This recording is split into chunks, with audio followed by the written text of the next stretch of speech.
ಗೋಕಾಕ್ ಭೇಟಿ ನೀಡಿದ್ರೆ ಏನು ಹೇಳಕ್ ಬಯಸ್ತೀರಿ? ಸೊ ಈಗ ಚಾರ್ಜ್ ತೊಗೊಂಡು 10 ದಿವಸ ಆಗ್ತಾ ಇದೆ.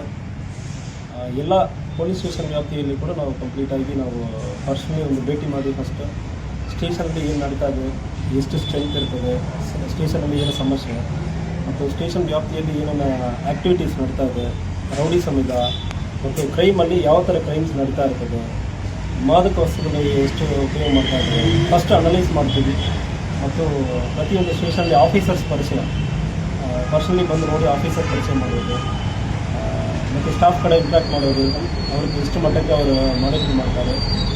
ಒಂದು ಫಸ್ಟ್ ಲೆವೆಲ್ ಆಫ್ ಸೂಪರ್ವಿಷನ್ ಇದೆ. ಇಮಿಡಿಯೇಟ್ಲಿ ಈಗ ಏನು ನಡ್ತಾ ಇದೆ ಜಿಲ್ಲೆ ಬಗ್ಗೆ ತಿಳ್ಕೊಂಡು ಹೋಗ್ಬೇಕು. ಆ ಜಾಗ ಹೋಗುವಾಗ ಅಲ್ಲಿ ಜಾಗ್ರಫಿ ಹೆಂಗಿರ್ತದೆ, ಏರಿಯಾ ವೈಸ್ ಎಷ್ಟು ದೊಡ್ಡದು, ಇದೆಲ್ಲ ಅರ್ಥ ಮಾಡ್ಕೊಂಡು ಹೋಗ್ಬಿಟ್ಟು ಪ್ರತಿ ಸ್ಟೇಷನ್ ಕೂಡ ವಿಸಿಟ್ ಮಾಡ್ತಾ ಇದ್ದೀವಿ. ಐ ಥಿಂಕ್ ಇವತ್ತು 16ನೇ ಸ್ಟೇಷನ್ ಇದೆ. ಉಳಿದ ಎಲ್ಲ ಸ್ಟೇಷನ್ ಕೂಡ ಫಸ್ಟ್ಲಿ ವಿಸಿಟ್ ಮಾಡ್ತೀನಿ. ಸೊ ಈ ವಿಸಿಟ್ ಮುಗಿದಾದ್ಮೇಲೆ ಪ್ರತಿ ಟೌನಕ್ಕೆ ತಾಲೂಕು ಹೆಡ್ ಕ್ವಾರ್ಟರ್ಸ್ ಇರುತ್ತೆ. ಸೊ ಬಂದು ಜನರ ಸಮಸ್ಯೆ ಜನರ ಕಡೆ ಮಾತಾಡಿ ಅವ್ರಿಗೆ ಏನು ಇಲ್ಲಿ ಲೋಕಲ್ ಏನು ಸಮಸ್ಯೆ ಇರ್ತದೆ, ಪೊಲೀಸನ್ನು ಯಾವುದನ್ನು ಕಂಟ್ರೋಲ್ ಮಾಡಬೇಕು, ಯಾವ ಇಶ್ಯೂಸ್ ಇದೆ, ಇದ್ರ ಬಗ್ಗೆ ಅವ್ರ ಕಡೆ ಜನರ ಕಡೆ ಮಾತಾಡಿ ಮತ್ತು ಅದು ನಿರ್ಧಾರ ತಗೊಳ್ಳಿ.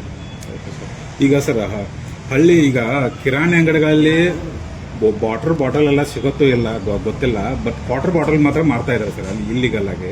ಅದಕ್ಕೆ ತಮ್ಮ ಇಲಾಖೆಯಿಂದ ಯಾವ ರೀತಿ ಒಂದು ಕ್ರಮ ವಹಿಸ್ತಾರೆ ಈಗಾಗಲೇ? ಮತ್ತೆ ಏನು ಮಾಡ್ತಾ ಇದ್ದಾರೆ ಅದೇ ವಿಷಯವಾಗಿ ರೈತ ಸಂಘಟನೆಯವರು ಕೂಡ ಪ್ರತಿಭಟನೆ ಮಾಡುವ ಹಂತಕ್ಕೆ ಹೋಗಿಬಿಟ್ಟಿದ್ದಾರೆ. ಸೊ ಈಗ ನನ್ನ ಗಮನಕ್ಕೆ ತಗೊಂಡು ಬಂದಿದ್ದೀರಿ. ಈಗ ನಾನು ಆಲ್ರೆಡಿ ಸೂಚನೆಯನ್ನು ಕೊಟ್ಟಿದ್ದೀನಿ.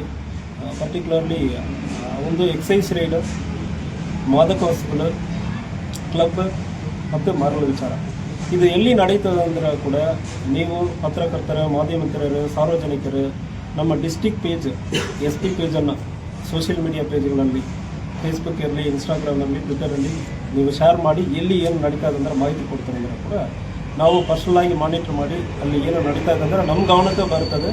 ಆವಾಗ ಸ್ಟೇಷನಲ್ಲಿ ಕೂಡ ನಾವು ಪ್ರಶ್ನೆ ಮಾಡ್ತೀವಿ, ಯಾಕೆ ಇದು ನಡೀತಾ ಇದೆ ಅಂದರೆ ಅದು ಪ್ರಶ್ನೆ ಮಾಡ್ತೀವಿ. ಗಮನಕ್ಕೆ ತೊಗೊಂಡು ಬಂದಿದ್ದೀರಿ, ಸೂಚನೆ ಕೊಡಲಾಗಿದೆ. ಮುಂದುವರೆಯುವ ಸಂದರ್ಭದಲ್ಲಿ ನೀವು ಪರ್ಟಿಕ್ಯುಲರ್ ಇನ್ಫಾರ್ಮೇಷನ್ ನಿಮ್ಮ ಹೆಸರಲ್ಲಿ ಹಾಕೋದು ಬೇಕಾಗಲ್ಲ. ಯಾವುದೋ ಒಂದು ಗೋಸ್ಟ್ ಅಕೌಂಟ್ ಅಂದರೆ ಹೇಳ್ತೀವಿ. ಸೊ ಗೋಕಾಕ್ ಬಾಯ್ಸ್ ಯಾವುದೋ ಒಂದು ಹೆಸರು, ಎನಿ ಹೆಸರು ಇಟ್ಕೊಳ್ಳಿ, ಯಾವುದೋ ಒಂದು ಹೆಸರಿನಿಂದ ಕೂಡ ನೀವು ಅನಾಮಧೇಯ ಐಡಿಗಳಿಂದ ನೀವು ಕಳಿಸ್ತೀರಂದ್ರೆ ಕೂಡ ಪರ್ಟಿಕ್ಯುಲರ್ ಮಾಹಿತಿ ಅದ್ರ ಬಗ್ಗೆ ನಾವು ಕ್ರಮ ಕೈಗೊಳ್ತೀವಿ. Okay sir. ಇನ್ನೊಂದು, ಈ ಸಿಟಿಗಿಂತ ಗ್ರಾಮೀಣ ಭಾಗದಲ್ಲಿ ಟ್ರ್ಯಾಕ್ಟರ್ ಡಿಜೆ ಸೌಂಡ್ಗಳ ಹಾವಳಿ ಜಾಸ್ತಿ ಆಗಿದೆ. ಜನಕ್ಕೆ ಅಂದ್ರೆ ಈ ಸ್ಕೂಲ್ ಮಕ್ಕಳು ಇರ್ಬೋದು, ಶಾಲಾ ಕಾಲೇಜ್ ವಿದ್ಯಾರ್ಥಿಗಳು ಇರ್ಬೋದು, ಬಹಳ ತೊಂದರೆ ಆಗೋದು, ಕಂಪ್ಲೇಂಟ್ ಮಾಡ್ತಾ ಇದ್ದಾರೆ. ಅದ್ರ ಬಗ್ಗೆ ತಮ್ಮ ಇಲಾಖೆ ವತಿಯಿಂದ ಯಾವ ರೀತಿ ಒಂದು ಕಡಿವಾಣ ಹಾಕೋ ನಿಟ್ಟಿನಲ್ಲಿ ಕ್ರಮ ವಹಿಸ್ತಾರೆ? ಸೊ ಈಗ ರೋಡ್ ಆಕ್ಸಿಡೆಂಟ್ ನಮ್ಮ ಬೆಳಗಾವಿ ಜಿಲ್ಲೆಯಲ್ಲಿ ರೋಡ್ ಆಕ್ಸಿಡೆಂಟ್ ಪ್ರತಿ ವರ್ಷವೂ ಸುಮಾರು 800 ಜನ ಸಾಯ್ತಾ ಇದ್ದಾರೆ. ಈ ಹಿನ್ನೆಲೆಯನ್ನು ನೋಡುವಾಗ ಕಬ್ಬಿನ ಸೀಸನಲ್ಲಿ ಅಕ್ಟೋಬರಲ್ಲಿ ಶುರುವಾಗುತ್ತೆ ಅಂದರೆ ಅಕ್ಟೋಬರ್, ನವೆಂಬರ್, ಡಿಸೆಂಬರ್, ಜನವರಿ, ಫೆಬ್ರವರಿ 5 ತಿಂಗಳಲ್ಲಿ ಕಬ್ಬಿನ ಟ್ರ್ಯಾಕ್ಟರ್ ಮೂವ್ಮೆಂಟ್ ಇರ್ತದೆ. ಸೊ ಇದರಲ್ಲಿ ಏನು ನಡೀತಾ ಇದೆ, ಈ ಕಬ್ಬಿನ ಟ್ರ್ಯಾಕ್ಟರ್ ಓಡಿಸೋದಕ್ಕೆ ಹೈವೇನಲ್ಲಿ ಓಡಿಸಿ ರೆಗ್ಯುಲರ್ ಆಗಿ ಓಡಿಸೋ ಅಭ್ಯಾಸ ಇಲ್ಲ. ಎರಡನೇದು, ಅದರಲ್ಲಿ ನಮ್ಮ ರೆಗ್ಯುಲರ್ ಟ್ರೈಲರ್ಗಳು ಮತ್ತು ಕಾರಲ್ಲಿ ಇರುವ ಥರ ಇಂಡಿಕೇಟರ್ಸ್, ಬ್ಲಿಂಕರ್ಸ್ ಯಾವುದೇ ಇರಲ್ಲ. ಸೊ ಅದರಿಂದ ಅಷ್ಟು ಬೇಗ ಹೋಗುವ ಗಾಡಿಗಳಕ್ಕೆ ಮುಂದೆ ಟ್ರ್ಯಾಕ್ಟರ್ ಇರುವುದೇ ಗೊತ್ತಾಗಲ್ಲ. ಸೊ ಅದರಿಂದ ಒಂದು ಡೆತ್ ಆಗ್ತಾ ಇದೆ.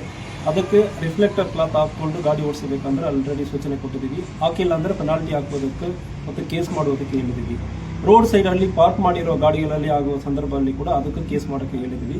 ಮತ್ತು ಯಾವುದೇ ಒಂದು ಟ್ರ್ಯಾಕ್ಟರ್ ಕೂಡ ರಿಫ್ಲೆಕ್ಟರ್ ಕ್ಲಾತ್ ಇಲ್ಲದೆ ಹೋಗುತ್ತಂದ್ರೆ ನೀವು ಫೋಟೋ ತೊಗೊಂಡು ಕಳಿಸ್ತೀರಂದ್ರೆ ಆ ಇನ್ಫಾರ್ಮೇಷನ್ ನಮಗೆ ಡೀಟೇಲ್ ಆಗಿ ಸಿಗುತ್ತಂದ್ರೆ ನೀವು ಬುಕ್ ಕೇಸ್, ನೀವು ಫೋಟೋ ಮೇಲೂ ಕೂಡ ನಾವು ಕೇಸ್ ಬುಕ್ ಮಾಡೋದಕ್ಕೆ ರೆಡಿ ಇದ್ದೀವಿ. ಎರಡನೇ ವಿಚಾರ, ಕುಡಿದು ಬಿಟ್ಟಾಗ ಎಲ್ಲವರು ಗಾಡಿ ಓಡಿಸ್ತಾರೆ. ಯಾವನೋ ಒಬ್ಬನ ಕುಡಿದು ಎಲ್ಲಿಯೇ ಓಡಿಸೋದಕ್ಕೆ ಅಮಾಯಕರು, ಆ ಮನೆಯಲ್ಲಿ ದುಡಿಯುವವರು ಅವರು ಡೆತ್ ಆಗ್ತಾ ಇದ್ದಾರೆ. ಸೊ ಇತ್ತೀಚಿನ ಸಂದರ್ಭದಲ್ಲಿ ಕುಡಿದು ಗಾಡಿ ಓಡಿಸಿ ಯಾವುದು ಒಂದು ವೇಳೆ ಯಾವನೋ ಕುಡಿದು ಬಿಟ್ಟು ಗಾಡಿ ಓಡಿಸಿ ಇನ್ನೊಬ್ಬರ ಸಾಯಿಸುವ ಸಂದರ್ಭದಲ್ಲಿ ಮರ್ಡರ್ ಕೇಸಿಗೆ ಈಕ್ವಲೆಂಟ್ ಆಗಿ ಕಲ್ಪಬಲ್ ಹೋಮಿಸೈಡ್ ಅಂದರೆ ಕನ್ಸಿಡರ್ ಹೇಳ್ತೀವಿ. ನಿಮಗೆ ಉದ್ದೇಶ ಇಲ್ಲ, ಕೊಲೆ ಮಾಡಬೇಕಂದ್ರೆ ಉದ್ದೇಶ ಇಲ್ಲ, ಬಟ್ ನಿಮ್ಮ ನಿರ್ಲಕ್ಷ್ಯದಿಂದ ಒಂದು ಜೀವ ಹೋಗಿರ್ತದೆ. ಅದಕ್ಕೆ ಪನಿಷ್ಮೆಂಟ್ ಅಪ್ ಟು 10 years ಮತ್ತು ಲೈಫ್ ಬೇರೆ ಕೂಡ ಇರ್ತದೆ. ಸೊ ನಿಮಗೆ 10 years ಪನಿಷ್ಮೆಂಟ್ ಆಗುವ ರೀತಿಯಲ್ಲಿ ನಾವು ಕೇಸ್ ಬುಕ್ ಮಾಡ್ತೀವಿ. ಒಂದು ವೇಳೆ ಆಕ್ಸಿಡೆಂಟ್ ಆಗುವ ಸಂದರ್ಭದಲ್ಲಿ ಕೂಡ ಪ್ರತಿಯೊಬ್ಬರಿಗೆ ಈಗ ಅವರು ಕುಡಿದಿದ್ದಾರೆ ಅಂದ್ರೆ ತಕ್ಷಣ ಚೆಕ್ ಮಾಡೋಕ್ಕೆ ಹೇಳ್ತಾ ಇದ್ದೀವಿ. ಒಂದು ವೇಳೆ ಕುಡಿದಿರೋ ಸಂದರ್ಭದಲ್ಲಿ ಅಟೆಂಪ್ಟ್ ಟು ಮರ್ಡರ್ಗೆ ಈಕ್ವಲೆಂಟ್ ಆಗಿ attempt to culpable homicide 110 BNS ಅಲ್ಲಿ ಕೇಸ್ ಬುಕ್ ಮಾಡ್ತೀವಿ ಮತ್ತು ಅವರನ್ನು ಕೋರ್ಟ್ಗೂ ಕೂಡ ಪ್ರೊಡ್ಯೂಸ್ ಮಾಡ್ತೀವಿ. ಸೊ ಇಂಥ ಕ್ರಮಗಳನ್ನು ಕೈಗೊಳ್ಳುತ್ತೀವಿ. ಆ ಸಂದರ್ಭದಲ್ಲಿ ಇವರ ಕೈಯಲ್ಲಿಂದ ಕೂಡ ಕಾಂಪನ್ಸೇಷನ್ ಕೊಡಬೇಕಾಗುತ್ತದೆ. ಕುಡಿದು ಗಾಡಿ ಓಡಿಸುವ ಸಂದರ್ಭದಲ್ಲಿ ಜೈಲಕ್ಕೂ ನೀವು ಹೋಗ್ತಿರೋ, ಕೈಯಲ್ಲಿಂದ ಕೂಡ ನೀವು ಕಾಂಪನ್ಸೇಷನ್ ಕೊಡಬೇಕಾಗುತ್ತದೆ. ಸೊ ಯಾವುದೇ ರೀತಿಯಲ್ಲಿ ಕುಡಿದು ಯಾರು ಗಾಡಿ ಓಡಿಸ್ತಾರಂದ್ರೆ ಅವರಿಗೆ ಯಾವುದೇ ಕಾರಣನೋ ಯಾವುದೇ ಒಂದು ನಾವು ಸ್ವಲ್ಪ ಮೆರ್ಸಿ ತೋರಿಸೋದು ಇದಕ್ಕೆಲ್ಲ ಯಾವುದಕ್ಕೂ ಅವಕಾಶ ಇಲ್ಲ. ಸೊ ಅದೇ ರೀತಿಯಲ್ಲಿ ನೀವು ಈಗ ಹೇಳಿದಿರಿ ಡಿ ಜೆ ಇದೆಲ್ಲ ಹಾಕ್ಕೊಂಡು ಹೋಗ್ತಾರೆ. ಡಿ ಜೆ ಹಾಕ್ಕೊಂಡು ಹೋಗುವಾಗ ಯಾಕೆ ಹಾಕಬಾರ್ದಂದ್ರೆ ಹಿಂದೆ ಒಬ್ಬರನ್ನ ಆರನ್ ಹಾಕೋದು ಯಾರಿಗೂ ಗೊತ್ತಾಗಲ್ಲ. ಸೊ ಅದಕ್ಕೆ ಯಾವುದೇ ಕಾರಣಕ್ಕೆ ಡಿ ಜೆ ಹಾಕಿ ಯಾವುದೇ ಗಾಡಿ ಹೋಗುತ್ತಂದ್ರೂ anybody can take a photo video of it, ನಮಗೆ ಕಳಿಸ್ತೀರಂದ್ರೆ ಗಾಡಿಯಲ್ಲಿ ಡಿ ಜೆ ಬಿಚ್ಚಿಸ್ತೀವಿ ಮತ್ತು ಸೀಸ್ ಮಾಡ್ತೀವಿ. ಆ ಗಾಡಿ ಮೇಲ್ಗಡೆ ರ್ಯಾಶ್ ಅಂಡ್ ನೆಗ್ಲಿಜೆನ್ಸ್ ಆ್ಯಕ್ಟ್, ಬೇಜವಾಬ್ದಾರಿತನದಿಂದ ಗಾಡಿ ಓಡಿಸೋದು ಮತ್ತು ಒಂದು ಮೆಷಿನರಿಯನ್ನು ಆಪರೇಟ್ ಮಾಡೋದಕ್ಕೆ FIR ಕೂಡ ಮಾಡಿ ನಾವು ಕೊಡ್ತೀವಿ.